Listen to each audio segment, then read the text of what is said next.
Ready to move in premium triplex villas at Bachapalli APR Projects. కొట్టే సాయిని శ్రీకాళహస్తిలో ఆ see ఎవరు చెంపదెబ్బ కొడితే నాకు చాలా కదిలిపోయింది. నిరసనకు కూడా మీకు చెప్పడానికి వీలు లేదంటే నేను ఢిల్లీకి వెళ్తా వచ్చాను. వచ్చి నాకు ఒకటే అనిపించింది, ఇక్కడ కొట్టే సాయి లాంటి నిలబడే వాళ్ళకి ధైర్యం చెప్పాలి, ఇక్కడ నేను రావాలి, అందుకని వచ్చిన రోజున. ఇది ఎందుకు చెప్తున్నానంటే మనందరం సమిష్టిగా ఆలోచించకపోతే కొంతమంది చేతిలోకి అధికారం ఉండిపోద్ది. మనలో మనం కొట్టుకుంటా ఉన్నాం, మనలో మనం విడిపోతూ ఉన్నాం. నాయకుడు ఎవరని కాదు, మన సమూహానికి పనిచేసేవాడా కాదా, రాయలసీమ ప్రాంతానికి న్యాయం చేసేవాడా కాదా, అదే చూడండి. నేనైతే ఎక్కడికి పారిపోను. నిన్న రాత్రి కూడా నేను పనిచేసే స్టాఫ్ కింద పోలీసులు వచ్చి, ఇక్కడ మనం కొంచెం రెంట్కి తీసుకుంటే బిల్డింగ్లు, పోలీసులు వచ్చి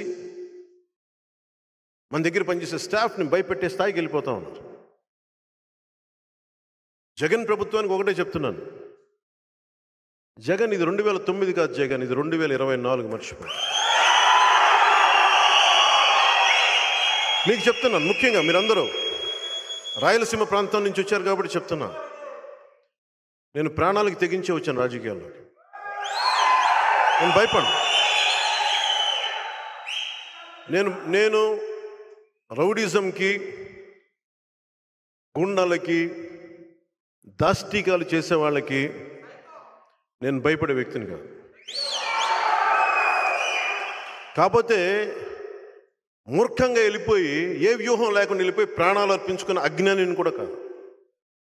మూర్ఖంగా వెళ్ళిపోయి, మొండి పట్టుతో వెళ్ళిపోయి గొడవ పెట్టుకోవడం కాదు, వ్యూహంతో గొడవ పెట్టుకోవాలి. మీరు కలిసికట్టుగా గొడవ పెట్టుకోవాలి, సమిష్టిగా గొడవ పెట్టుకోవాలి. మనల్ని తన్ని తగలేసే వాళ్ళని బయటికి తన్ని తగలేసే వరకు మనం పోరాడాలి. మన దగ్గరికి వచ్చి చెప్పొద్దు, ఈయన ఎమ్మెల్యే, వైసీపీ ఎమ్మెల్యే.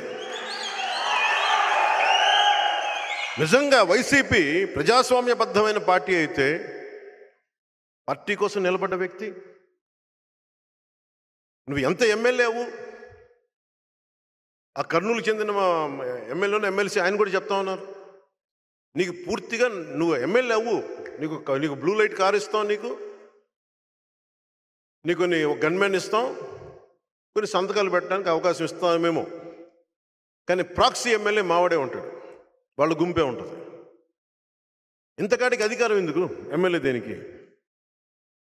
అలాంటి వ్యధ పడే ఈ రోజున మన శ్రీనివాసులు గారు, ఆరణి శ్రీనివాసులు గారు వ్యధతో బయటకు వచ్చాడు ఈ రోజున. వైసీపీ ప్రజాస్వామ్యంలో నువ్వు బతకనివ్వాలి కదా, ప్రజల చేత ఎన్నుకోబడ్డ వ్యక్తి కదా. రాయలసీమ నుంచి ప్రతిసారి 2008లో ఉండింది తెగింపు, 2008లో నేను తెగింపు చూశాను. ఆ రోజున 2024 వచ్చేటప్పటికి అందరూ భయపడుతూ ఉన్నారు. ఆ భయం అనే ఇనప తెరల్ని పగలగొట్టుకొని ఈ రోజున శ్రీనివాసులు గారు వచ్చారు.